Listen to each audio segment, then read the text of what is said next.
Hello students, तो आज हम प्लस टू क्लास का करंट इलेक्ट्रिसिटी फिजिक्स का टॉपिक करेंगे। इस पूरी वीडियो में मैं करंट इलेक्ट्रिसिटी को एक्सप्लेन कर दूंगा, तो सिंगल वीडियो में आपको ये पूरा चैप्टर मिल जाएगा। चलिए शुरू करते हैं। The first topic is electric current.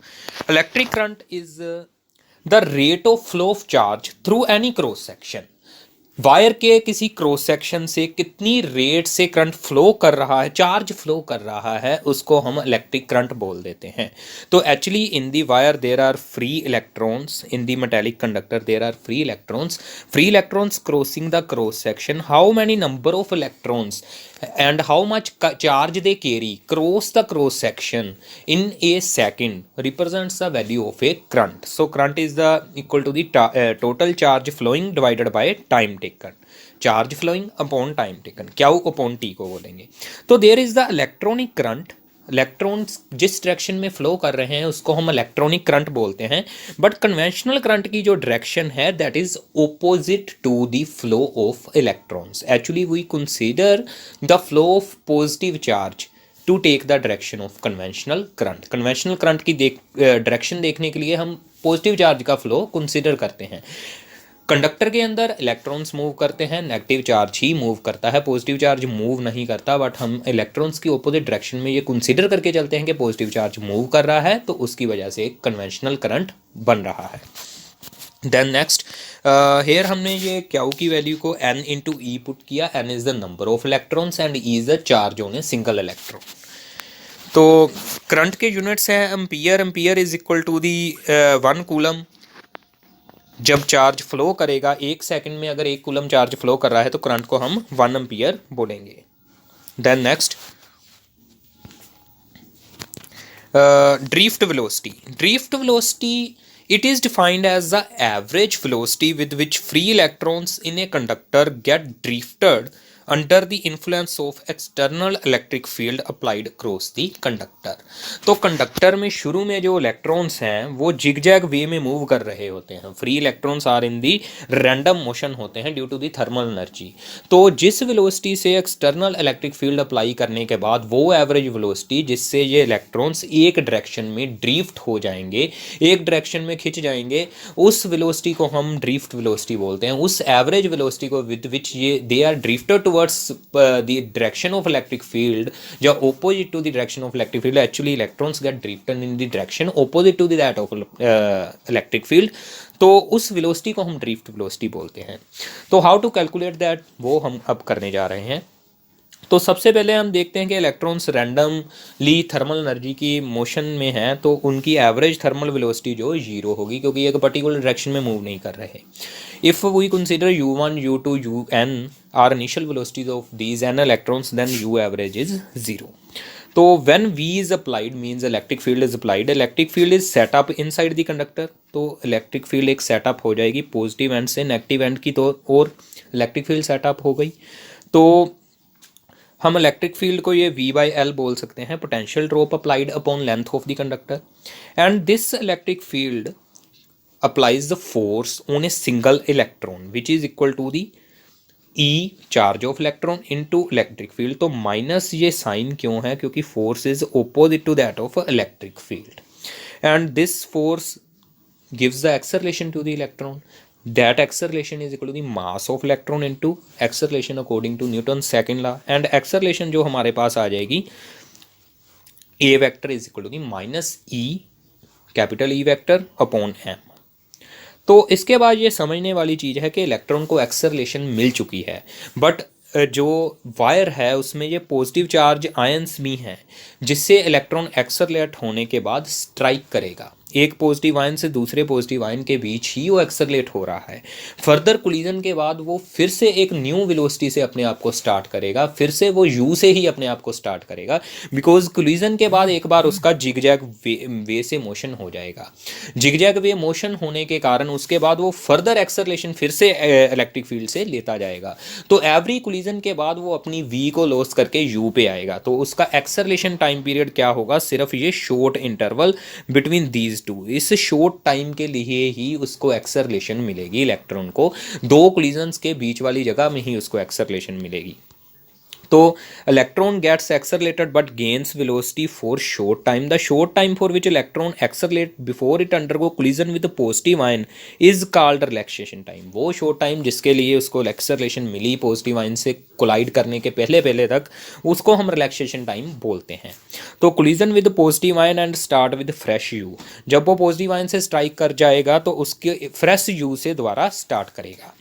तो where u is the random thermal velocity. Then,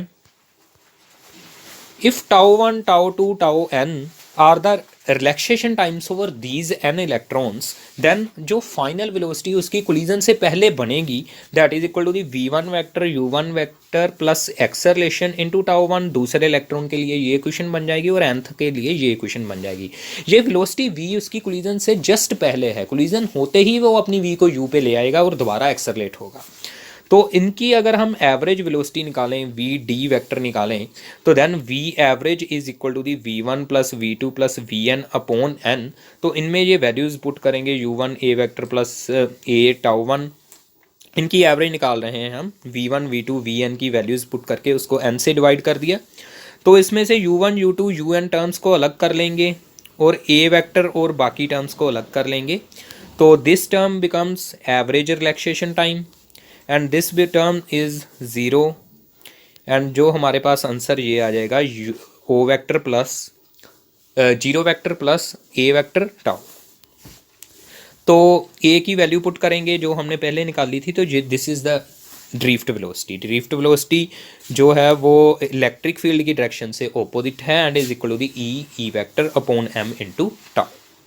then next is the relation between drift velocity and electric current. अब हम फाइंड आउट करेंगे electric current and drift velocity के बीच relation. तो हमने एक conductor consider किया जिसकी के लेंथ एल है, वी उसके अक्रॉस हमने पोटेंशियल ड्रॉप अप्लाई किया है, and E is electric field set up and A is the area of this wire, and v d is the drift velocity, average drift velocity of the free electron inside the conductor.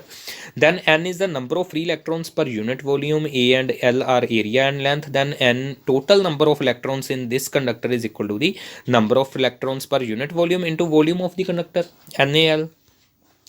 Total charge on free electrons कितना हो जाएगा, जितने number of electrons है into एक electron पे जो charge है, NaL into ई।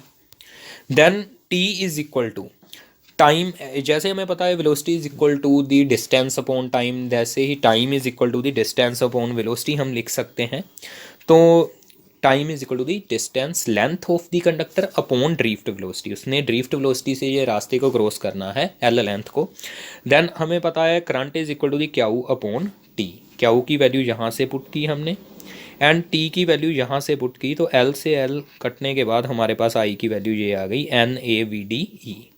ये आपको ध्यान में रखनी है। Current is equal to the n number of electrons पर unit volume, A area of cross section, v d is the drift velocity, e is the charge on the electron. Then अगर हम further v d की value, drift velocity की value put कर दें तो हमारे पास ये रिलेशन आ जाएगा NaE² tau E upon m, where v d is equal to the e, ये उसकी वी डी की वैल्यू यहाँ पर पुट करने के बाद ये रिलेशन हमारे पास आ जाएगा। This relation is for the electric current, number of free electrons, area of cross section, charge on electron का square, relaxation time E and M। तो हमें पता लगा कि relaxation time के प्रोपोर्शनल है हमारा current. Then next, electron mobility। Electron mobility it is the drift velocity acquired per unit strength of electric field. अगर हम यूनिट ड्रिफ्ट वेलोसिटी को इलेक्ट्रिक फील्ड से डिवाइड कर दें तो वो इलेक्ट्रॉन मोबिलिटी हमें बताएगा। तो जैसे हमने किया था I is equal to the NaVdE, तो Vd की जगह पे, ड्रिफ्ट वेलोसिटी की जगह पे हम उसकी वैल्यू भी पुट कर सकते हैं, दैट इज़ म्यू इंटू ई। तो this is the relation between electric current and electron mobility. तो इलेक्ट्रॉन मोबिलिटी के यूनिट्स क्या होंगे, हम वेलोसिटी के यूनिट बढ़ेंगे मीटर पर सेकंड, इलेक्ट्रिक फील्ड के यूनिट बढ़ेंगे वोल्ट पर मीटर, तो इनको कंबाइन करने के बाद ये यूनिट्स आ जाएंगे इलेक्ट्रॉन मोबिलिटी के, metre square V-1 S-1। Then next electric current and current density. What is electric current तो हमें पता है, करंट डेंसिटी क्या है, करंट डेंसिटी जे से रिप्रेजेंट करते हैं उसको। Current density is the ratio of current upon area, current को एरिया से डिवाइड कर दें करंट डेंसिटी आ जाती है, and current is a scalar quantity. Current is a scalar quantity which is the dot product of current density and area vector. Area vector and current density के dot product को हम current बोलते हैं. अगर हमने small area wire में a small area दिया हुआ है da small area एंड इस एरिया में हमें करंट डेंसिटी की वैल्यू जे वेक्टर दी हुई है, तो small current through this area is equal to the J vector dot d A vector. And total current निकालने के लिए हम इसकी इंटीग्रेशन करेंगे. एंड फाइनली हमने जे का रिलेशन निकालना है अगर, तो j is equal to the I upon a. हमने अभी बताया आई अपॉन ए, आई की वैल्यू पुट की, ए की वैल्यू पुट की, तो finally J is equal to the n v d e. And v d की वैल्यू पुट करने के बाद ये जे का रिलेशन आ जाएगा एन ई स्क्वायर टाउ ई अपॉन एम. तो ये आपको ध्यान में रखना है. Then next Ohm's law.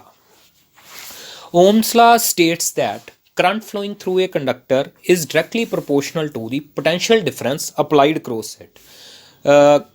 Conductor से जो करंट फ्लो कर रहा है वो पोटेंशियल डिफरेंस के डायरेक्टली प्रोपोर्शनल है. जैसे जैसे हम पोटेंशियल डिफरेंस बढ़ाएंगे, जितनी बड़ा बैटरी का पोटेंशियल डिफरेंस होगा उतना ही ज़्यादा कंडक्टर में जो करंट की वैल्यू इंक्रीज करेगी. डायरेक्ट रिलेशन होगा दोनों में, V प्रोपोर्शनल टू I. तो यहाँ से अगर प्रोपोर्शनलिटी साइन को हटाएंगे तो यहाँ पर एक कॉन्स्टेंट आएगा, that is called the resistance offered by the material, resistance of the conductor. तो resistance is the ratio of the potential difference applied cross the conductor divided by current flowing through it. तो resistance of the conductor is the ratio हो गई potential difference and current की. तो resistance का meaning क्या है? Resistance is actually the opposition obstruction to the flow of charge offered by the particular material. वो material कितनी ऑब्स्ट्रक्शन, कितनी ओपोजिशन देता है फ्लो ऑफ चार्ज को, उसको हम रेजिस्टेंस बोलते हैं. तो फाइनली रेजिस्टेंस के यूनिट्स क्या हैं? ओम. ओम में इसको मेजर करते हैं. 1 ohm is equal to the 1 volt upon 1 ampere. Resistance 1 ohm होगी अगर 1 वोल्ट पोटेंशियल डिफरेंस देने पे 1 एम्पियर करंट फ्लो हो रहा है.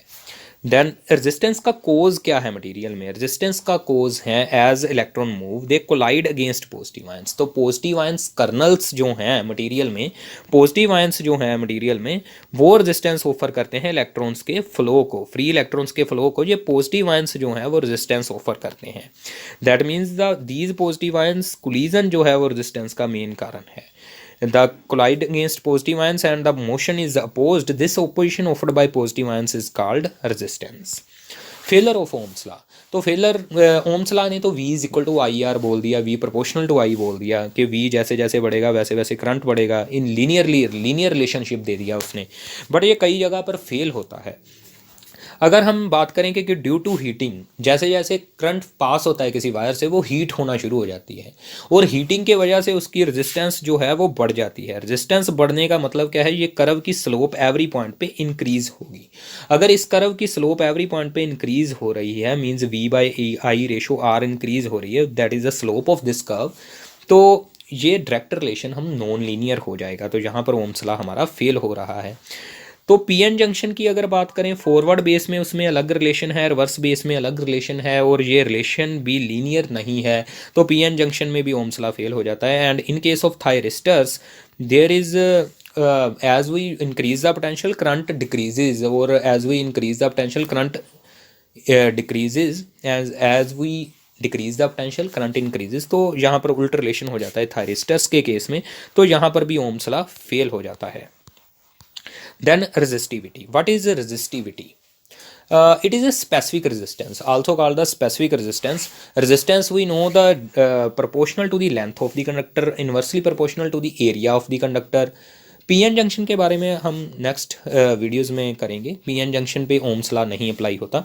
Are proportional to L, R proportional to the inversely proportional to the area. Then इन दोनों को कंबाइन करेंगे, R proportional to L upon A आ जाएगा. तो यहाँ से प्रोपोर्शनलिटी साइन हटाने के बाद हमारे पास ये कांस्टेंट आएगा रेजिस्टिविटी रो. इसको हम स्पेसिफिक रेजिस्टेंस भी बोलते हैं. R is equal to the rho L upon A. Actually जितना कंडक्टर लंबा होगा, जितनी कंडक्टर की लेंथ होगी, उतनी ही ज़्यादा रेजिस्टेंस होगी. जितना कंडक्टर का एरिया बड़ा होगा, जितनी मतलब वायर मोटी होगी, तो उतना ही उसको इलेक्ट्रॉन्स को फ्लो करना ईजी होगा. तो इसलिए resistance is inversely proportional to area है. अगर करंट वायर हमारी पतली है तो इलेक्ट्रॉन्स को फ्लो करने के लिए उतना ही एरिया कम मिलेगा, इसलिए resistance inversely proportional to area होगी. तो जहाँ पर जो कांस्टेंट आएगा रो, उसको हम रेजिस्टिविटी बोलते हैं. तो अगर L इज इक्वल टू 1 हो, एरिया इज इक्वल टू 1 हो, तो rho is equal to are आ जाएगा. That means the resistivity or specific resistance is the resistance offered by the material whose dimensions are such that its length is unity, its area of cross section is unity. Resistance offered by material of the conductor having unit length and unit area of cross section. Then factors affecting resistivity. तो resistivity को कौन कौन से factor affect करते हैं? As we know, drift velocity is equal to the e upon tau into tau upon m, and I is equal to the n a v d e, where v d is equal to the v d की value हमने put की, तो ये relation हमने निकाला था current का with these parameters. तो यहाँ पर अगर हम पुट कर दें E is equal to the voltage drop upon L, तो ये रिलेशन ये बन जाएगा, ये वाला फर्स्ट रिलेशन ये बन जाएगा. इस रिलेशन को बनने के बाद हमने यहाँ से V अपॉन I को अलग कर लिया, तो ये फाइनल रिलेशन हमारे पास आ गया ML NE² tau V A. And इस टर्म को अगर हम V अपॉन I को ओम्स लॉ से कंपेयर करें तो that is equal to the R. तो R रेजिस्टेंस हमारे पास आ गई M NE² tau L upon A. तो यहाँ से रेजिस्टिविटी के साथ इसको कंपेयर करेंगे तो रेजिस्टिविटी हमारे पास ये आ जाएगी M अपॉन NE² टाउ. तो यहाँ पर M क्या है? Mass of electron. N क्या है? Number of electrons, number of free electrons पर unit volume. E² charge on electron का square, and tau is the relaxation time. तो जहाँ से हमने दो बातें सीखी, rho is inversely proportional to the number of free electrons and rho is inversely proportional to the relaxation time. दो चीज़ों के ये इन्वर्सली प्रोपोर्शनल है. तो इसमें से हम फर्स्ट करेंगे. First is the rho is inversely proportional to the number of free electrons, rho is inversely proportional to the average relaxation time. तो जो एवरेज रिलैक्सेशन टाइम है that is also inversely proportional to the temperature. तो ये temperature पे कैसे dependent है? अगर हम टेम्परेचर को इंक्रीज़ करेंगे तो वाइब्रेशन बढ़ेगी, मोलिक्यूल्स तेज़ी से कोलाइड होंगे तो रिलैक्सेशन टाइम कम होगा. मीन्स टेम्परेचर को बढ़ाने से रिलैक्सेशन टाइम जो है वो कम हो रहा है. अगर रिलैक्सेशन टाइम कम हो रहा है तो रेजिस्टिविटी बढ़ेगी. So resistivity is directly proportional to temperature. Temperature increase होने से वाइब्रेशंस तेज़ी से होंगी, कोलिजन तेज़ी से होगा, कोलिजन जल्दी से हो रहा है, उसकी वजह से हमारा टाउ डिक्रीज़ करेगा टेम्परेचर बढ़ने से, एंड रेजिस्टिविटी जो है वो इंक्रीज़ करेगी. So resistivity is proportional to the temperature. Resistivity directly proportional है टेम्परेचर के in case of conductors. Then next, resistivity in terms of current density. तो अब हम बात करेंगे resistivity in terms of a current density. तो जैसे हमने करंट डेंसिटी की टर्म पढ़ी थी, current density is equal to this one. तो यहाँ से अगर हम E/J को अलग कर लें और E/J की वैल्यू हमारे पास MENE² is equal to tau, जो हम पहले बात करके चुके हैं. तो so resistivity is equal to the E upon J. Electric field upon current density is equal to the resistivity. ये हम बोल सकते हैं electric field upon current density is equal to the resistivity. ये रिलेशन हमारा करंट डेंसिटी के relation से ही बनाया है हमने, तो इसको रेजिस्टिविटी की वैल्यू से कंपेयर करके ये बना है. Resistivity in terms of electron mobility. हमें आई की ये वैल्यू पता है, आई अपॉन ए करेंगे तो यहाँ से NeVd आ जाएगा, that is equal to J. तो rho is equal to, rho हम पहले राइट करके चुके हैं, E अपॉन J था तो J की ये वैल्यू पुट कर दी NeVd. तो rho is equal to the E upon Vd को हमने पुट कर दिया mu mobility. So rho is inversely proportional to the electron mobility. Resistivity जो है इलेक्ट्रॉन की मोबिलिटी के इनवर्सली प्रोपोर्शनल है, ये भी आपको याद रखना है. तो फाइनल रिलेशन हमारे पास ये दो आ गए. Vd जो ड्रिफ्ट वेलोसिटी है is inversely proportional to resistivity, and drift velocity also inversely proportional to the length of the conductor. ये हमें रिलेशन यहाँ से मिला. Vd is equal to the E upon NE tau, E upon NE rho, E upon NE rho, and E की हमने value put की V upon L put करने से यहाँ से हमें ये दोनों रिलेशन मिले. Drift velocity is inversely proportional to resistivity and drift velocity is inversely proportional to the length of the conductor. ये आपको दोनों रिलेशन भी ध्यान में रखने हैं. Then conductance and conductivity. Reciprocal of resistance is called conductance and reciprocal of resistivity is called conductivity. Units इसके resistance conductance के यूनिट्स सीमन और ओम नेगेटिव, एंड रेजिस्टिविटी के कंडक्टिविटी के यूनिट्स जो ओम नेगेटिव, मीटर नेगेटिव और सीमन पर metre negative. Then ओम negative ओम की power -1, sorry ओम की पावर -1, एम की पावर -1, ओम की पावर -1। तो ओम की पावर -1 को हम MHO भी बोल देते हैं, महो भी बोल देते हैं। Then temperature dependence of resistivity and resistance. तो रजिस्टिविटी एंड रेजिस्टेंस की टेम्परेचर डिपेंडेंस अब हम पढ़ेंगे in case of conductors, alloys and insulators and semiconductors. तो फर्स्टली मेटालिक कंडक्टर्स के लिए हम पहले भी बात करके चुके हैं। In case of the metallic conductors, rho is proportional to the inversely proportional to the relaxation time. As temperature increases, free electrons collide more frequently with vibrating positive ions and tau decreases. अगर हम temperature बढ़ा रहे हैं तो free electrons तेजी से collide करेंगे vibrating positive ions के साथ, तो टाउ जो है हमारा वो क्या कर जाएगा, डिक्रीज कर जाएगा, रिलैक्सेशन टाइम कम हो जाएगा, दो कोलिजन्स के बीच वाला टाइम कम हो जाएगा। तो अगर वो टाइम कम हो गया तो हमारी रेजिस्टेंस जो है वो बढ़ेगी। So in case of conductors resistivity is increases with temperature, temperature के साथ बढ़ रही है। So amplitude of vibration of positive ions increases with temperature. तो अगर हम मान लें कि रो ज़ीरो इज़ द, अगर टाउ कम हुआ रो बढ़ गई, टेम्परेचर भी बढ़ गया, टेम्परेचर बढ़ने से टाउ कम हुआ और रो भी बढ़ गई।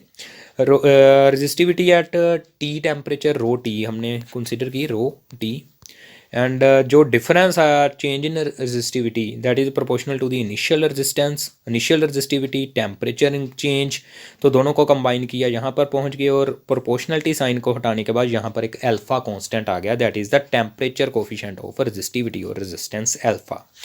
रो T minus rho zero is the change in resistance with increase in temperature T, and this is equal to the alpha rho naught T. यहाँ से हमने रो टी की वैल्यू निकाल ली, दैट इज़ रो नोट को इधर ले गए तो यहाँ से रो नोट को बाहर लिखा 1 + alpha T, and we can also multiply this factor by L into L upon a, L upon a से मल्टीप्लाई करेंगे दोनों साइड पे तो हमारे पास आ जाएगा R T is equal to R naught 1 + alpha T, R naught 1 + alpha T. तो वेयर अगर हम अल्फा की वैल्यू निकालना चाहते हैं तो वो आ जाएगी R T minus R naught upon T. Either हम इसको ऐसे भी लिख सकते हैं rho T minus rho naught upon rho naught into T, ये अल्फ़ा की वैल्यू इस रिलेशन से आ जाएगी।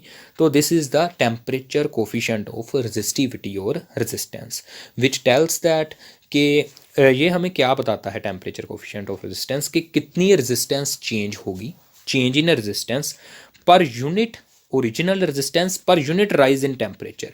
किसी 1 ओम की रेजिस्टेंस, जो हम कोई मटेरियल है उसकी 1 ओम रेजिस्टेंस है, अगर उसका 1 डिग्री सेल्सियस टेम्परेचर बढ़ाया जाता है तो इसकी रेजिस्टेंस में कितना चेंज होगा, ये अल्फ़ा हमें बताता है किसी पर्टिकुलर मटेरियल के लिए।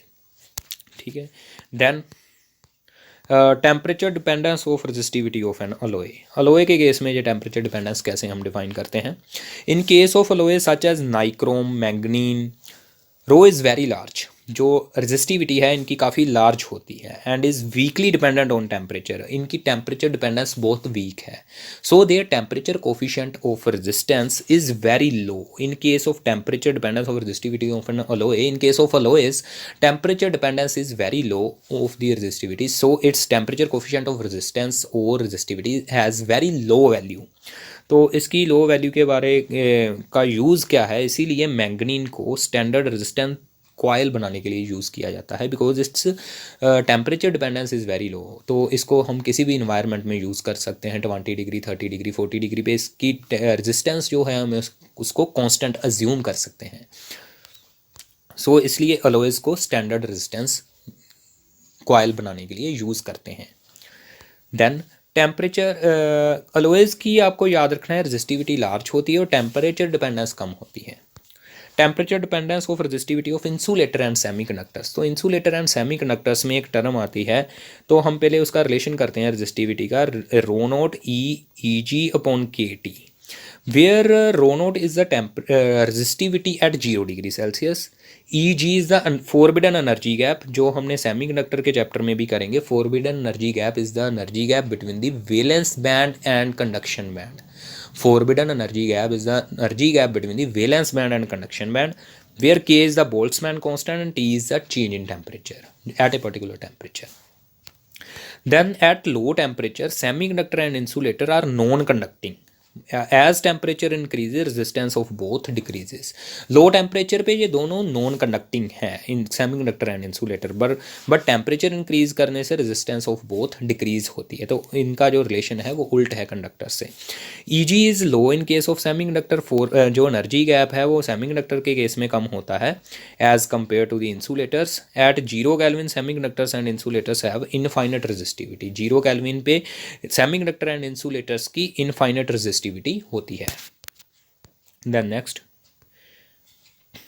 Infinite resistivity at 0 kelvin semiconductors and insulators have infinite resistance और रेजिस्टिविटी। देन हम दो तरह के डिवाइस पढ़ते हैं, thermistors and super conductors. Thermistors क्या होते हैं? It is heat sensitive resistor made of semi conducting material. Semi conducting material से हीट सेंसिटिव रजिस्टर हम बनाते हैं, such that its resistance varies appreciably with change in temperature. इनकी जो resistance है वो एप्रिशिएबली चेंज करती है विद टेम्परेचर। हम थोड़ा सा भी टेम्परेचर को चेंज करेंगे तो इसकी रेजिस्टेंस जो है एप्रिशिएबल चेंज दिखाती है। तो इसको टेम्परेचर कंट्रोल यूनिट्स में यूज़ किया जाता है as a temperature control units. Temperature control unit में इसको हम यूज़ करते हैं। Superconductors, superconductors the process due to which the substance loses all signs of resistance। जिस प्रोसेस की वजह से सब्सटेंस अपने सारे रेजिस्टेंस के साइन को ख़त्म करती है, when cool to critical temperature is called superconductivity. उसको हम सुपर कंडक्टिविटी बोलते हैं कि अपनी सारी रेजिस्टेंस को लॉस कर देना जब उसको कूल किया गया क्रिटिकल टेम्परेचर से भी नीचे। The substances which offer superconductivity are called superconductors. इसकी एक एग्जांपल मरकरी भी है। Mercury at a 4 kelvin I think the actual critical temperature आपको चेक करना होगा। तो ये सुपर कंडक्टिविटी बिहेवियर दिखाती है। When cooled below this critical temperature, इसकी रेजिस्टेंस जो सडनली जीरो पे आ जाती है और ये सुपर कंडक्टर की तरह बिहेव करती है। Colour code for carbon resistances, तो ये काफ़ी इंपॉर्टेंट है। हमने ये छोटी छोटी रेजिस्टेंसेस कई अप्रेटिस में लगी देखी होगी, तो इसकी हम कैसे रेजिस्टेंस कैलकुलेट करते हैं वो हम सीखेंगे। इसके लिए हमने पहले ये लाइन याद करनी है। B B Roy Great Britain, B B Roy of Great Britain have very good wife. B B Roy Great Britain very good wife. तो इसमें बी पहली का मतलब ब्लैक, सेकंड का मतलब ब्राउन, थर्ड का मतलब रेड, फोर्थ का मतलब orange, yellow, green, blue, violet, grey, white. तो इनको हम मल्टीप्लायर और ये डिजिट्स पहले आपने याद रखने, 0 1 2 3 9 तक इनको हम देते हैं। एंड मल्टीप्लायर इनको देते हैं 10⁻⁴, 10⁻⁴, 10⁻², सो ऑन। एंड अगर फोर्थ बैंड का कलर जो गोल्ड, सिल्वर और नो कलर दिया हुआ है, तो नो कलर के लिए 20%, गोल्ड के लिए 5%, सिल्वर के लिए 10%। सिल्वर के लिए 10% यूज़ करते हैं। तो इन 4 बैंड्स हमें दिए होते हैं ABCD। इन ABCD के कलर से हम उसकी रेजिस्टेंस को कैसे कैलकुलेट करते हैं बाय यूजिंग दिस, तो वो हम इस एग्जांपल में देखते हैं। मान लीजिए हमारे पास ऑरेंज, येलो, ग्रीन, सिल्वर, ये 4 बैंड्स के कलर दिए हुए हैं। तो ऑरेंज कलर के अकॉर्डिंग उसका जो फर्स्ट डिजिट होगा वो कितना होगा? 3। येलो कलर के कोरस्पॉन्डिंग उसका सेकेंड डिजिट क्या होगा? 4। एंड ग्रीन कलर के कोरस्पॉन्डिंग उसका मल्टीप्लायर कितना होगा? 10⁵ तो ये रेजिस्टेंस निकलेगी ओम में, तो इसको ओम में हम लिखेंगे। प्लस माइनस इसका फोर्थ कलर जो है वो सिल्वर, तो सिल्वर के अकॉर्डिंग इसकी रेजिस्टेंस कितनी होगी? +-10%। तो ऐसे क्वेश्चंस को ऐसे भी दिया हो सकता है। 34 ± 3.4 means 10% kilo ohm into 10⁻² into 10⁻² kilo ohm. तो किलो को पहले आपने ओम में कन्वर्ट करने के लिए 10⁻³ से मल्टीप्लाई करके यहाँ पर पहुँचेंगे 34 इंटू 10⁵ ±10%। तो वहाँ से आप इसके कलर भी पहचान सकते हैं। 3 के कोरस्पॉन्डिंग ऑरेंज, 4 के कोरस्पॉन्डिंग येलो, 10⁻5 के कोरस्पॉन्डिंग ग्रीन एंड 10% के कोरस्पॉन्डिंग सिल्वर। तो ऐसे आप पहचान सकते हैं। तो ये एग्जांपल्स आपको सोल्व करनी है, इनके आपको कलर्स लिखने हैं। Then next, resistance in series. तो जब हम रेजिस्टेंसेस को सीरीज़ में जोड़ते हैं तो उसका रिजल्टेंट क्या निकलता है? R1 + R2 + R3। तो क्योंकि इसमें वोल्टेज जो है वो डिस्ट्रीब्यूट हो जाती है, V = V1 + V2 + V3। तो इसमें पुट करके ये आ जाएगा रेजिस्टेंस इन सीरीज़ का रिलेशन। रेजिस्टेंस इन सीरीज़ में आपको एक बात याद रखनी है, जो इसका रिजल्टेंट होगा is greater than the greatest of the 3 values. तो जैसे हम 100 ओम, 10 ओम और 1 ओम को सीरीज़ में लगा रहे हैं, तो इसका जो रिजल्टेंट होगा वो 100 से ज़्यादा होगा। डायरेक्टली ऐड कर रहे हैं। रेजिस्टेंस इज इन पैरेलल, जब हम पैरेलल में रेजिस्टेंस को जोड़ते हैं तो करंट डिस्ट्रीब्यूट होता है eight a junction I1 I2 I3 में। तो इस केस में वोल्टेज सभी के क्रॉस सेम रहती है, पैरेलल कॉम्बिनेशन में वोल्टेज सभी को एक जैसी मिलती है, करंट डिस्ट्रीब्यूट होता है। तो इसके फ़ायदे बहुत हैं पैरेलल सर्किट के। हम अकेली रेजिस्टेंस को अलग अलग स्विच दे सकते हैं। अकेली रेजिस्टेंस, एक रेजिस्टेंस के ख़राब होने से बाकी रेजिस्टेंस के चलने पे कोई इफेक्ट नहीं होगा, तो सभी को वोल्टेज भी सेम मिल रही है। तो ये हाउस होल्ड एप्लीकेशन में हम resistances in parallel he use करते हैं। तो इस केस में जो रिजल्टेंट है वो हमारा ऐसे निकलेगा 1/RP 1/R1 plus 1/R2 plus 1/R3। तो इसमें आपको याद रखना है resultant of the parallel combination is always lesser than the lesser value. जैसे हमने 100, 10 और 1 यूज़ कर रहे हैं, 100, 10 और 1 ओम की रेजिस्टेंस को पैरेलल में लगा दिया, तो इसका जो रिजल्टेंट होगा वो 1 से भी छोटा आएगा। ये आपको याद रखना है कि छोटी वैल्यू से भी छोटा रिजल्टेंट निकलेगा इसका। Then internal resistance, EMF and terminal potential difference of the cell, तो ये हम पढ़ेंगे इसमें। Internal resistance, resistance offered by electrolyte of the cell when electric current flows through it, when electric current flows through it, उसको हम internal resistance बोलते हैं। EMF, it is a potential difference between two ends of the cell when cell is in open circuit when no current is drawn from it, इसके units volt होंगे। EMF cell is 1 volt when 1 joule of work is performed by cell to drive 1 coulomb of charge around the circuit. जब कोई cell जो है वो 1 joule का work करता है 1 कूलम चार्ज को फ्लो करवाने के लिए, तो उसकी EMF को हम 1 वोल्ट बोलेंगे अगर वो 1 जूल वर्क 1 कूलम चार्ज पे करता है। Terminal potential difference, it is a potential difference between two poles of the cell when cell is in closed circuit. जब सेल क्लोज सर्किट में होगा तो उसकी पोटेंशियल डिफरेंस को हम टर्मिनल पोटेंशियल डिफरेंस बोलेंगे। देन अब हम इसका इंपॉर्टेंट आर्टिकल करेंगे for state board examination, that is the expression for internal resistance of the cell. Internal resistance calculate करने जा रहे हैं। एक बार हमने सेल को ओपन सर्किट में रखा, ये ओपन सर्किट है, first case is for open circuit, second is case for close circuit. तो जब ओपन सर्किट होगा तो सेल के क्रॉस जो वोल्ट मीटर लगा है वो रीडिंग किसकी देगा, EMF की। जब क्लोज सर्किट होगा तो सेल के क्रॉस जो वोल्ट मीटर लगा है वो किसकी रीडिंग देगा, टर्मिनल पोटेंशियल डिफरेंस की। Then in case of closed circuit, R and R are in series. Close circuit के केस में जो ये R रेजिस्टेंस है and this resistance R in series में है, ये दोनों सीरीज में है, तो टोटल रेजिस्टेंस हमारे पास कितनी हो जाएगी, R प्लस R हो जाएगी। In case of a closed circuit R and R in series, तो टोटल रेजिस्टेंस हमारे पास R प्लस R हो जाएगी। I is equal to E upon R plus R, ohm's law के according current is equal to the EMF upon जो total उसकी EMF है upon R plus R, total resistance. And यहाँ से अगर हम बात करें टर्मिनल पोटेंशियल डिफरेंस की, that is equal to the EMF minus IR। Terminal potential difference जो है वो EMF से कितना कम है, current into internal resistance of cell, V is less than E by IR, potential drop cross R। ये इसको हम लोस्ट वोल्टेज बोलते हैं। V हमें बाहर कम मिलती है, सेल की ओपन सर्किट में E है, जब उसको हम क्लोज्ड कर दिया तो उसके इंटरनली भी करंट फ्लो करने लगता है, जिसकी वजह से उसकी IR जो रेजिस्टेंस है वो अंदर ही लोस्ट हो जाती है।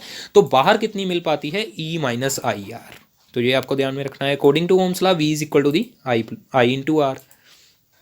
तो अब हम क्या करेंगे, फ्रॉम 1 एंड 3 को देखने से हमें क्या पता लगेगा, V is equal to I की वैल्यू यहाँ पे पुट कर देंगे, E upon R plus R into R।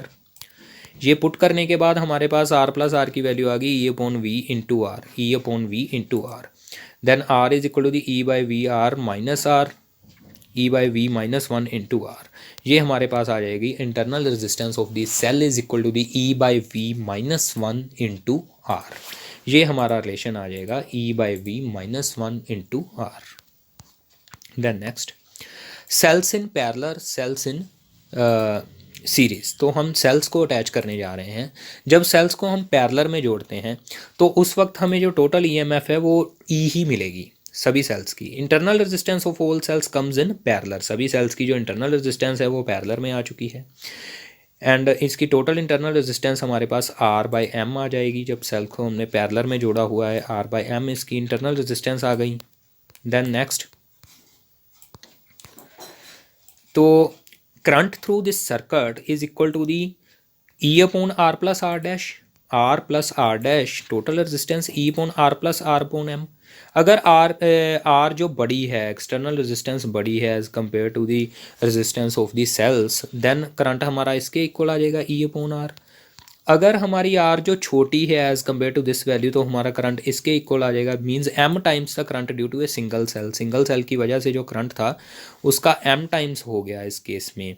इस केस में उसका m टाइम्स हो रहा है, तो हम क्या बोलेंगे, so in order to have maximum current cells are connected in parallel when external resistance in the circuit is negligible as compared to the total internal resistance of the cell। अगर current को हमने maximum करना है circuit में से, cells are connected in parallel when external resistance in the circuit is negligible as compare to the total internal resistance of the cells. तो इस तरीके से हम करंट को बढ़ा सकते हैं। ग्रुपिंग ऑफ दी सेल्स में सेल्स इन सीरीज़ की बात करेंगे। सेल्स इन सीरीज़ में हमने सभी सेल्स को सीरीज़ में जोड़ा तो उसकी टोटल ईएमएफ ऐड होगी, रेजिस्टेंस भी ऐड होगी, total resistance N R plus R बन जाएगी, तो करंट हमारे पास ये आ जाएगा। इसमें अगर हम बात करें, अगर आर बहुत छोटा है एन आर के कंपेरेटिव, तो हमारे पास आंसर ये आ जाएगा, current due to a single cell का आंसर आ जाएगा। अगर आर बहुत बड़ा है एन आर के कंपेरेटिव, तो हमारे पास ये आ जाएगा n times current due to a single cell. तो एन टाइम्स आ रहा है current due to a single cell, तो इससे हमें क्या पता चलता है कि अगर हमने आई को मैक्सिमम करना है, cells should be connected in series to external resistance R which is very high compare to internal resistance of cell. अगर आर जो है वो बहुत ज़्यादा है इंटरनल रेजिस्टेंस ऑफ सेल से, तो हम सेल्स को सीरीज़ में ऐड करते हैं करंट की वैल्यू को मैक्सिमम करने के लिए। और पैरेलल के केस में क्या करते हैं, सेल्स को तब हम पैरेलल में जोड़ेंगे अगर हमारी जो एक्सटर्नल रेजिस्टेंस है वो निग्लिजिबल है as compare to internal resistance of the cells. जो अगर हमारी external resistance internal resistance of the cells के मुताबिक निग्लिजिबल है, फिर हम सेल्स को पैरेलल में जोड़ेंगे। अगर हमारी एक्सटर्नल रेजिस्टेंस ज़्यादा है as compare to internal resistance of cells, तब हम सेल्स को सीरीज़ में जोड़ेंगे करंट को मैक्सिमम करने के लिए। तो यहाँ पर मैंने मिक्स्ड ग्रुपिंग का ये दे रखा है, इसको आपने खुद से एक बार देख लेना है। मिक्स्ड ग्रुपिंग वाले को समझ लेना है एक बार। मिक्स्ड ग्रुपिंग में हमने सेल्स को सीरीज़ और पैरेलल दोनों में जोड़ा है। एक रो में n सेल्स जोड़ के वैसी m रोज़ बना दी, और इसकी कैलकुलेशन आपने देखी। तो करंट को मैक्सिमम करना हमारा मेन मोटिव है। In order to maximize current हमने क्या किया, ये आपको इसमें से पढ़ना है, इसको आपने खुद से समझिएगा। तो नेक्स्ट टॉपिक, लास्ट टॉपिक में हम आते हैं electrical energy. Energy consumed in the electrical circuit is called electrical energy. किसी इलेक्ट्रिकल सर्किट में कितनी एनर्जी कंज्यूम हो रही है, उसको हम इलेक्ट्रिकल एनर्जी बोलते हैं। That is equal to the product of V, I and T. Voltage, current and time को मल्टीप्लाई करें तो इलेक्ट्रिकल एनर्जी कंज्यूम कितनी हुई सर्किट में वो आ जाएगी। तो V की वैल्यू को अगर हम IR पुट करते हैं तो हमारे पास ये E का रिलेशन आ जाएगा I²RT। दिस ऐसा रिलेशन हमने जॉउल्स हीटिंग लॉ में भी देखा है। अगर किसी हीटिंग रोड में से हम हीट प्रोड्यूस हो रही है due to current flowing, that heat producing is equal to the I²RT। वो करंट के स्केयर पे डिपेंडेंट होगी, इंटू रेजिस्टेंस इंटू टाइम होगी। तो ये रिलेशन हीटिंग रोड्स के न्यूमेरिकल्स पे अप्लाई होता है, H is equal to the I²RT। Then इसके यूनिट्स क्या होंगे, जॉउल होंगे। Joule is equal to the 1 volt 1 ampere 1 second. अगर कोई 1 वोल्ट की बैटरी 1 एम्पियर का करंट 1 सेकंड के लिए किसी सर्किट में फ्लो करवाती है, तो उसकी 1 जॉउल एनर्जी जो है वो कंज्यूम हो जाएगी। तो इसके एक और भी यूनिट्स हैं, किलोवाट आवर, जो मैं नेक्स्ट पेज पे एक्सप्लेन करने जा रहा हूँ। इलेक्ट्रिक पावर पहले एक्सप्लेन करते हैं। Power consumed in the electrical circuit is called electric power, E upon T, where this is equal to V into I and V is equal to I into R, I²R आ जाएगा। तो I की value को हम ऐसे भी यहाँ से पुट कर सकते हैं, V अपॉन आर, तो V² अपॉन आर। तो ये दोनों रिलेशन ट्रू है, I²R भी V² अपॉन आर भी। अगर यहाँ पर हम I की वैल्यू पुट करते V अपॉन आर, तो यहाँ पर पहुँच जाते V is equal to V² upon R, I² into R. तो V into I, I²R, V² upon R, ये पावर के रिलेशनशिप हैं, और इनको टाइम से मल्टीप्लाई कर दें तो एनर्जी के रिलेशनशिप्स आते हैं। तो यूनिट्स इसके क्या है, watt. 1 watt is equal to 1 volt into 1 ampere. अगर कोई 1 वोल्ट की बैटरी 1 एम्पियर का करंट सेंड कर रही है तो उसकी कितनी पावर है, 1 वाट। तो इसके बिगर यूनिट्स क्या हैं, अगर हमने 1 जॉउल एनर्जी किसी बैटरी से 1 जॉउल एनर्जी 1 सेकंड में ले रहे हैं, तो उसको भी हम 1 वाट बोलते हैं। 1 वाट का मतलब 1 जॉउल एनर्जी 1 सेकंड में हम यूज़ कर रहे हैं, 1 जॉउल एनर्जी इन 1 सेकंड। तो इसके बिगर यूनिट्स मेगावाट, किलोवाट, तो 1 kilowatt is equal to 1000 watts and 1 megawatt is equal to 10⁻6 watts. 1 HP, there is another unit horse power, जो हमने जनरली इलेक्ट्रिसिटी की मोटर्स पे लिखा देखते हैं 1 HP, 2 HP, 1.5 HP, that is the horse power is also the unit of the power which is equal to the 746 watt, means लगभग 0.75 kilowatt. तो 0.75 kilowatt को हम क्या बोलते हैं, 1 हॉर्स पावर। तो अब हम ये 1 किलोवाट आवर जो हमने घरों में यूज़ होती है, मीटर पे लिखी होती है ये 1 किलोवाट आवर, वो एनर्जी की यूनिट्स है या पावर की यूनिट है, वो हम पहले देखते हैं। इसको हम सेपरेट कर लेते हैं 1 किलोवाट इंटू 1 आवर। तो इसका मतलब क्या है, अगर हमने 1 किलोवाट की चीज़ को 1 आवर के लिए चलाया है तो कितनी एनर्जी कंज्यूम होगी, इसको 1 किलोवाट आवर एनर्जी कंजम्पशन बोलते हैं। अगर हमने 1 किलोवाट के अपरेटस को 1 घंटे के लिए यूज़ किया है तो कितनी एनर्जी हमारी खर्च हो जाएगी, उसको हम 1 किलोवाट आवर बोलते हैं। तो 1 किलोवाट को हम कन्वर्ट करेंगे 1 kilo joule per second, 1 hour को हम 3600 सेकंड में कन्वर्ट करेंगे। तो सेकंड से सेकंड कटने के बाद 3600 किलो जूल आ जाएगा। तो इसको हम 3.6 into 10⁻³ kilo joule and 3.6 into 10⁻6 joule भी बोल सकते हैं 1 किलोवाट आवर को। तो 1 kilowatt hour is equal to 3.6 into 10⁻6 joule.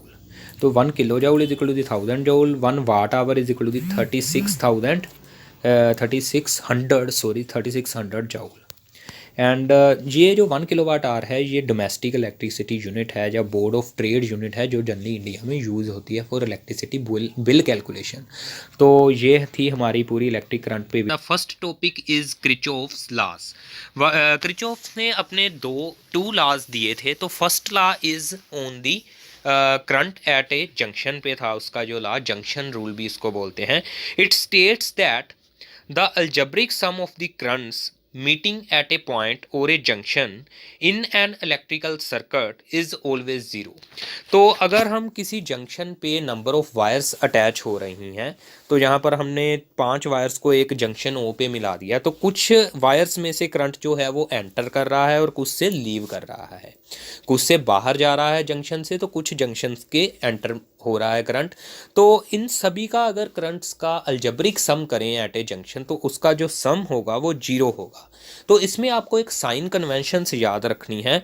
Current towards junction, current entering the junction is taken as positive and currents leaving the junction away from the junction is taken as negative.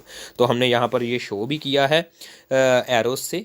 तो जितने भी current junction में enter कर रहे हैं उनको positive लेंगे, और जो लीव कर रहे हैं जंक्शन को छोड़ के जा रहे हैं उनको नेगेटिव लेंगे। तो current entering, current leaving, total current entering the junction is equal to the total current leaving the junction. That is the Kirchhoff's first law. Then Kirchhoff's second law. It states that in any closed circuit, in any closed part of an electrical circuit, the algebraic sum of the EMFs is equal to the algebraic sum of the product of resistances and currents flowing through them। तो second law इसने दिया था किसी closed part of the electrical circuit पे, जिसपे उसने कहा कि algebraic sum of the EMFs is equal to the algebraic sum of the products of current and resistances flowing through them. तो इसको हम लूप रूल भी बोलते हैं। क्रिचॉफ सेकंड लॉ को हम लूप रूल भी बोलते हैं क्योंकि ये क्लोज्ड लूप पे अप्लाई होता है।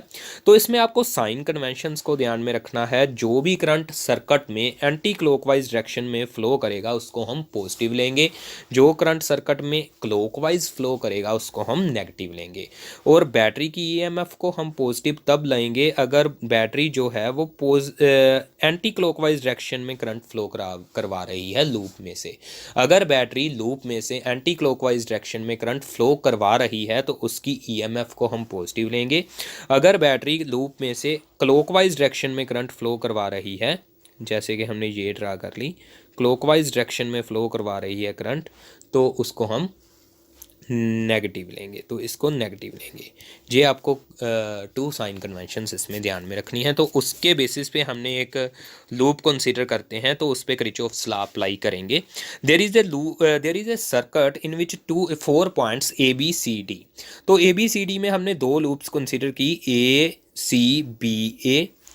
First is A C B A and second is A D C A. तो 2 लूप्स हमने कंसीडर की। फर्स्टली हम A C B A loop पे किरचॉफ्स लॉ अप्लाई करते हैं ACBA पे।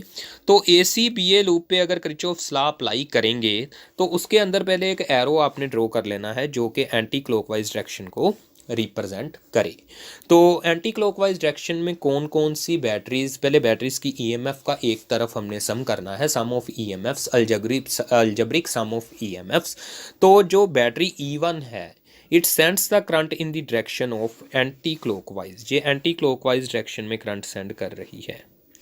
बट जो E2 है, E2 will send current in this direction is clockwise. तो क्लॉकवाइज डायरेक्शन में करंट सेंड कर रही है इन दिस सर्किट ACBA।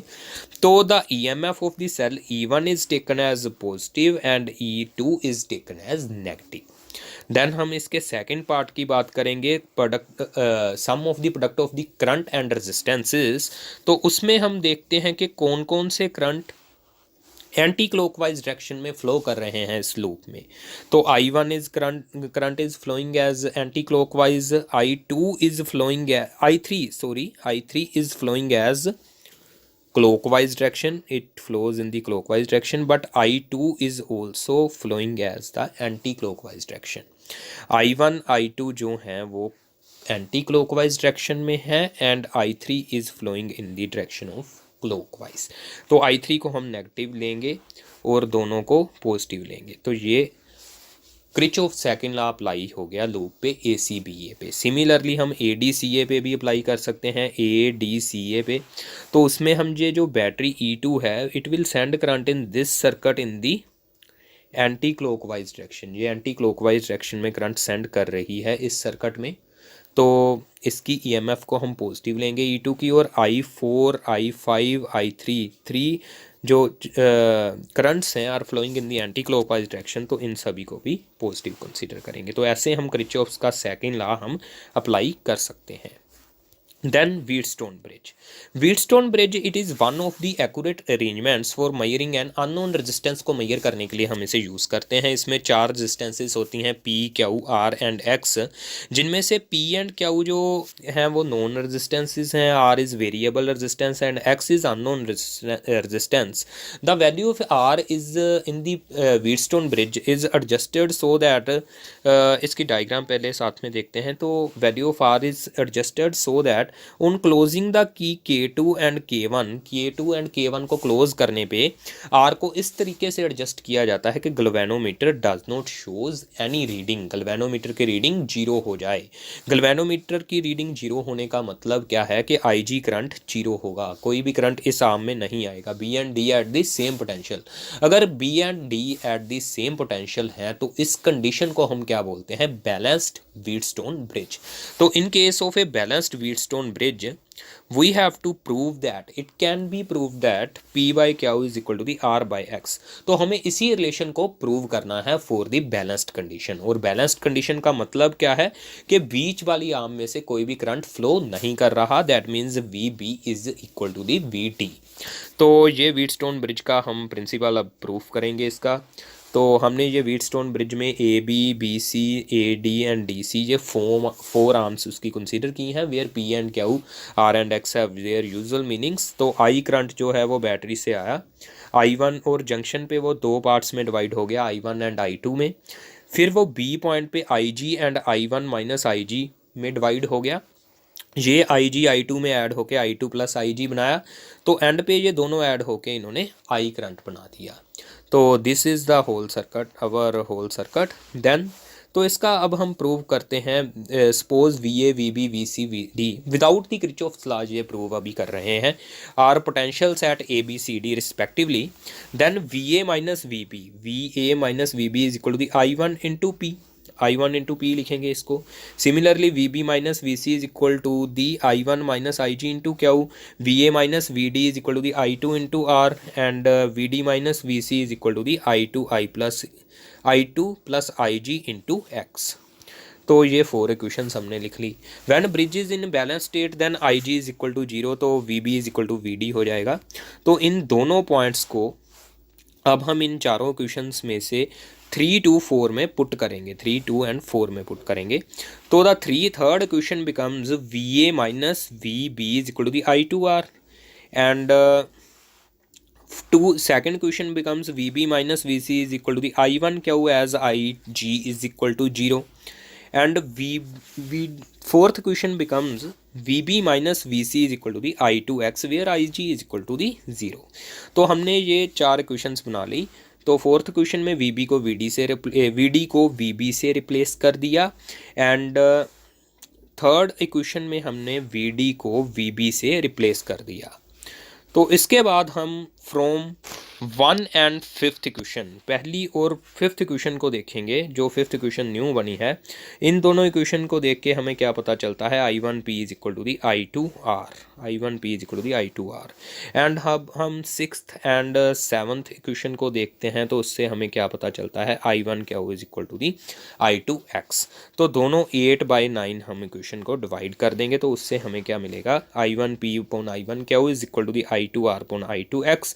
तो P by Q is equal to the R by X and X is equal to the R into Q by P. So this is the unknown resistance, हम ऐसे find out कर सकते हैं. तो second ये most important है इसका, इस चैप्टर का, principle of Wheatstone bridge from Kirchhoff's laws. तो हम प्रिंसिपल तो व्हीटस्टोन ब्रिज का कर ही चुके हैं कि P Q R X there are 4 resistances and R को हम इस तरीके से एडजस्ट करते हैं ताकि जो IG करंट 0 हो जाए, galvanometer does not show deflection.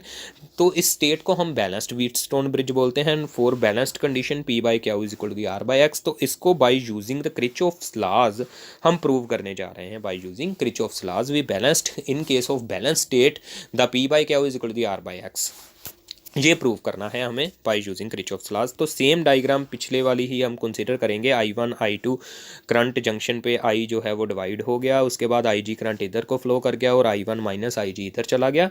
And this IG gain adds to I2 and gives current I2 plus IG in the arm DC and at the junction C these two currents add to form the current I. Then applying Kirchhoff's second law to ADBA. ADBA is so chosen that it is in the anti-clockwise direction. तो हम इसमें anti-clockwise direction भी draw कर ली ताकि हमें बाद में कोई कन्फ्यूज़न ना हो. तो anti-clockwise direction में अंदर एरो इसके पहले ही बना लेंगे. तो फर्स्ट लूप हमने कंसीडर की ADBA. तो इसमें कोई भी बैटरी नहीं लगी हुई तो वन साइड का तो जीरो सम आ जाएगा जो कि था सम ऑफ EMFs, तो उस तरफ जीरो आ जाएगा. तो अब हमने करंट एंड रेजिस्टेंसेस के प्रोडक्ट को ऐड करना है. तो फर्स्टली I1P की बात करते हैं. I1P is flowing in the opposite direction so it is taken as negative. I1P को नेगेटिव लिया.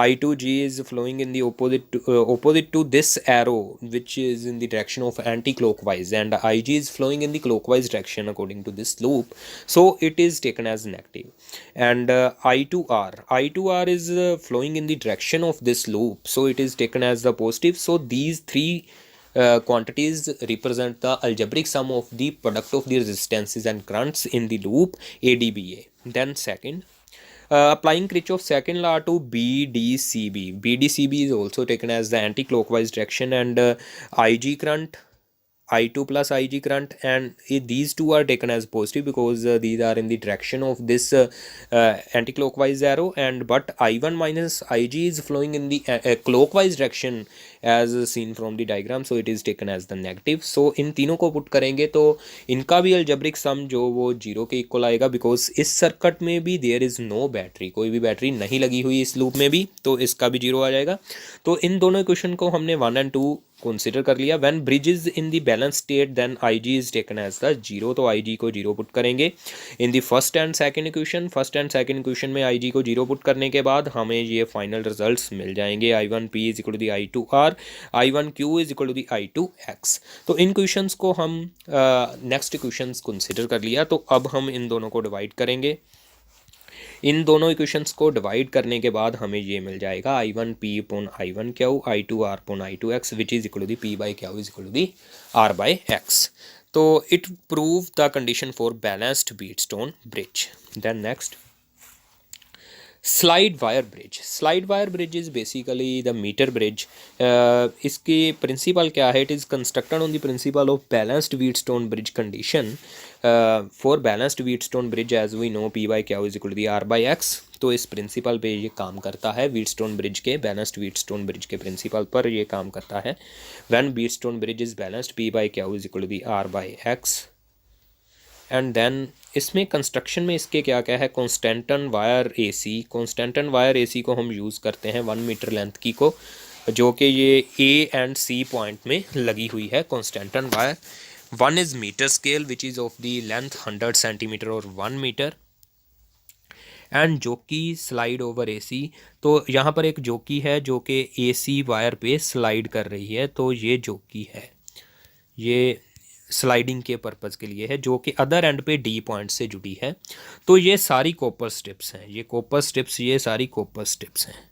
ये मेटेलिक कॉन्टैक्ट्स बना रही हैं, कंडक्टिंग कॉन्टैक्ट्स बना रही हैं। तो R is the variable resistance and X is the unknown resistance.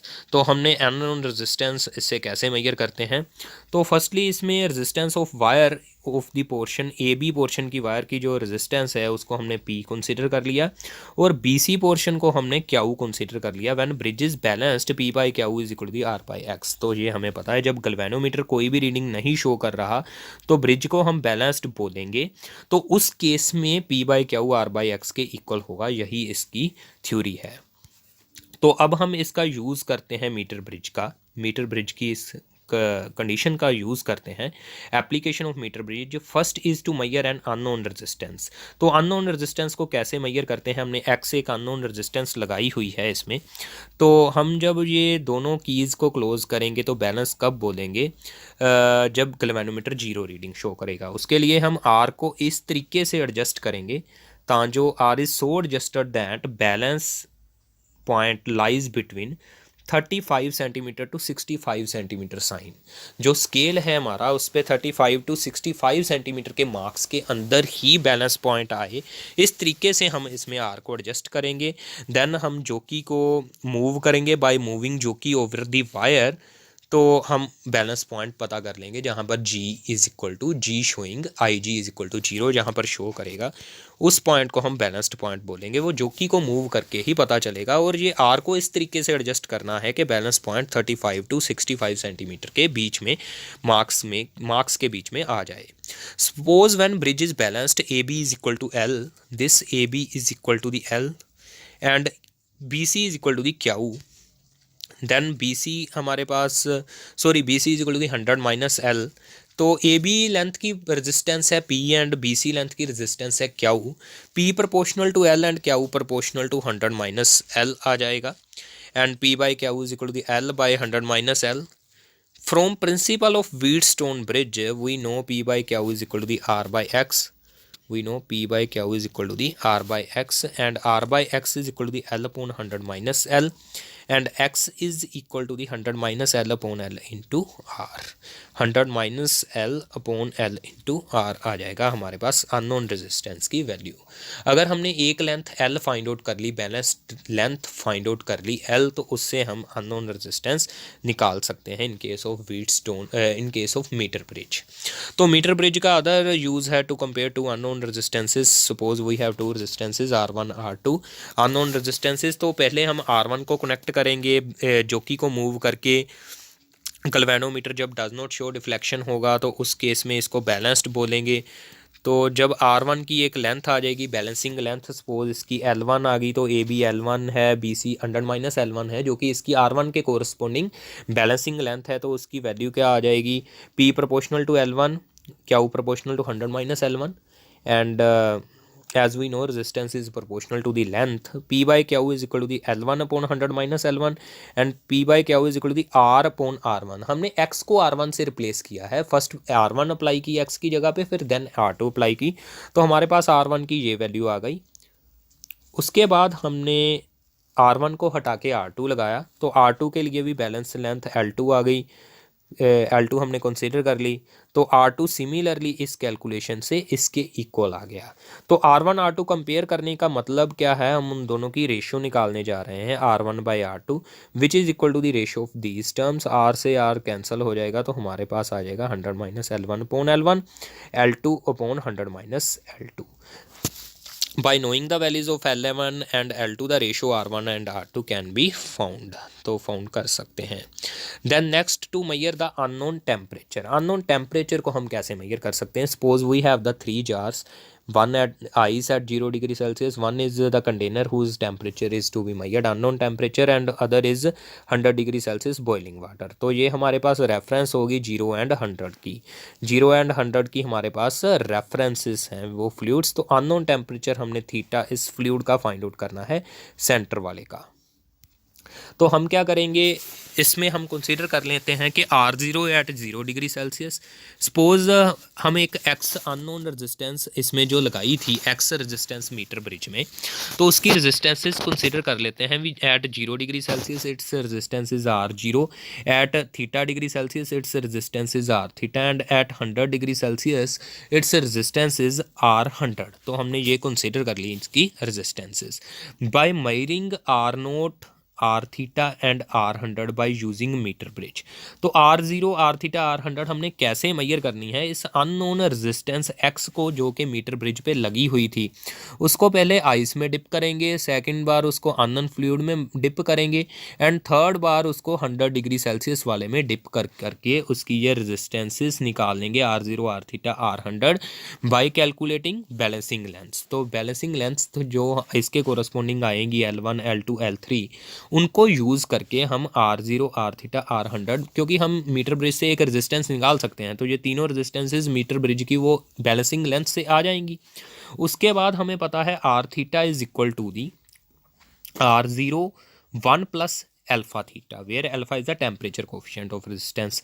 R theta minus R0 is equal to the R0 alpha theta, इसी रिलेशन से ये आ गया सोल्व करके, and R100 minus R0 is equal to the R0 alpha into 100। तो ये दोनों equations को हम डिवाइड करेंगे 1 डिवाइडेड बाई 2, तो हमारे पास इधर वाला रीजन आ जाएगा theta by 100, R theta minus R0, R100 minus R0। तो यहाँ से हम थीटा को कैलकुलेट करेंगे 100 को दूसरी तरफ ले जाके, तो इस तरीके से हम unknown temperature with the help of a metre bridge find out कर सकते हैं। Then next is the potentiometer. Potentiometer is used to measure the internal resistance of cell or to compare the EMF to cells. ये कौन से principal पे based है? When a constant current, it is based on the principle that when a constant current is passed through a wire of uniform area of cross section, अगर किसी wire जो कि उसका जिसका कि uniform area of cross section है, अगर उसमें से कांस्टेंट करंट को फ्लो करवाया जाता है, then potential drop across any portion of wire, then potential drop across any portion of the wire is directly proportional to the length of that portion, is directly proportional to the length of that portion। Means अगर किसी wire का area of cross section constant है and constant current उसमें से flow करवाया जा रहा है, then potential drop cross any portion of wire is directly proportional to the length of that portion आ जाएगा।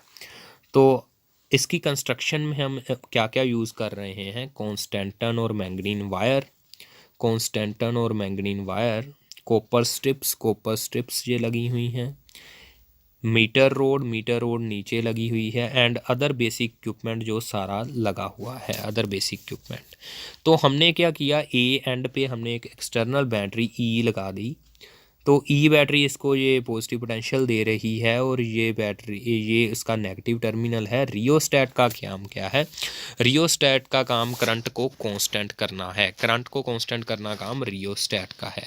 तो ये वायर का एरिया यूनिफॉर्म है, as we know V is equal to the I R. तो यहाँ पर हमने एक वोल्ट मीटर लगा दिया जो कि इस पे जॉकी की हेल्प से ही मूव कर रहा है, स्लाइड कर रहा है इस पे। तो इसको हम जॉकी की हेल्प पे इस वायर पे स्लाइड कर सकते हैं। तो V is equal to the I R हमें पता है, R is equal to the rho L upon A. तो V is equal to the I rho L upon A. अगर यहाँ पर करंट कांस्टेंट है, एरिया कांस्टेंट है, एंड रो तो मटेरियल की कांस्टेंट ही होती है, then V is proportional to L आ जाएगा। V प्रोपोर्शनल टू L हम बोल सकते हैं, constant into L, and V proportional to L आ गया। तो दैट मीन्स इसका जो प्रिंसिपल है वो प्रूव हो गया। If constant current flows through a wire of uniform area of cross section, then potential drop cross any portion of wire is directly proportional to the length of the wire. अगर constant current flow कर रहा है uniform area of cross section of wire से, तो उसमें से जो potential drop होगा is directly proportional to the length of that portion होगा।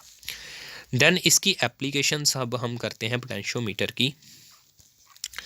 First is V proportional to L के बेस पे अब हम चलेंगे। if constant current is passed through the wire of uniform area of cross section, then I and A are constant, rho is also constant, so V is proportional to the V is equal to the constant into L, and V is proportional to L. Then if a constant current flows through the wire of uniform area of cross section, then potential drop across the along the wire is directly proportional to the length of the wire. Applications, first application to compare EMF of two cells. तो इससे हम दो sales की EMF को compare कर सकते हैं। वो कैसे, हमने क्या किया, ए एंड पे दो सेल्स लगा दिए, E1 एंड E2। एंड यहाँ पर आपको एक बात ध्यान में रखनी है, दीज सेल्स की जो ईएमएफ है should be less than this external EMF, ये एक्सटर्नल ईएमएफ से कम होनी चाहिए। तो इसको हमने with the help of A galvanometer and resistance R jockey की हेल्प से इस वायर पे अटैच कर दिया। तो जैसे जैसे हम इसको जॉकी को इस पे स्लाइड करेंगे, इस एंड को इस पे स्लाइड करेंगे, तो गैल्वेनोमीटर एक पॉइंट पे आके जीरो रीडिंग शो करेगा। जब गैल्वेनोमीटर ने जीरो रीडिंग शो कर दी, that means this cell E1 EMF is balanced by this voltage. इतने पोर्शन का जो पोटेंशियल ड्रॉप है, जहाँ पर इसने बैलेंस किया, इतने पोर्शन का जो पोटेंशियल ड्रॉप है वो इस ईएमएफ को बैलेंस कर रहा है। दिस E1 को ये length of potential drop cross this portion of the wire balance कर रहा है। तो हमने इसके बाद हम ये 2 वे की के 1 और 3 को पहले अटैच करेंगे, देन 2 एंड 3 को अटैच करेंगे। 2 एंड 3 के बाद भी ऐसे बैलेंसिंग लेंथ कैलकुलेट करेंगे, L1 L2, तो वो E2 को रिप्रेजेंट करेगा, potential drop cross that portion.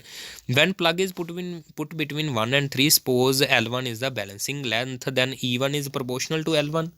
Similarly E2 is proportional to L2, तो E1 by E2 is equal to L1 by L2, balancing length की सिंपली रेशो आ जाएगी।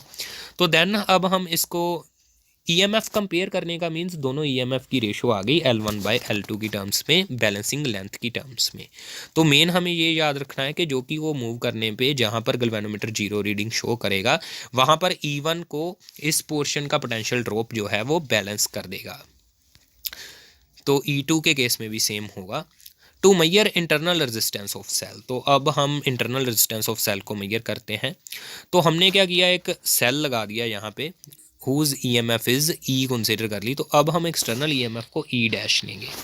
उस सेल के क्रॉस हमने एक एक्सटर्नल रेजिस्टेंस S यूज़ कर ली, उस सेल की एक external resistance S and K1 की यूज़ कर ली। तो with the help of galvanometer and resistance R इसको हमने इस पर स्लाइड करना शुरू किया। यहाँ पर सबसे पहले हमने ये K1 को ओपन रखा, plug in the key, K2 is kept out। Sorry, यहाँ पर K2 हमने लिखना चाहिए था, सो दिस इज K2, और यू कैन रिप्लेस, अगर हमने इसको K1 लिखा है तो यहाँ पर भी K1 ही लिखेंगे, K1। तो पहले K1 को हमने केप्ट आउट रखा, प्लग को, मीन्स ये की जो है वो ओपन है K1। In case of K1 is open, the cell is in open circuit, तो इसकी जो बैलेंसिंग लेंथ होगी इस पे, वो इसकी EMF को बैलेंस करेगी। तो E is proportional to L1 in the first case when की K1 इज ओपन।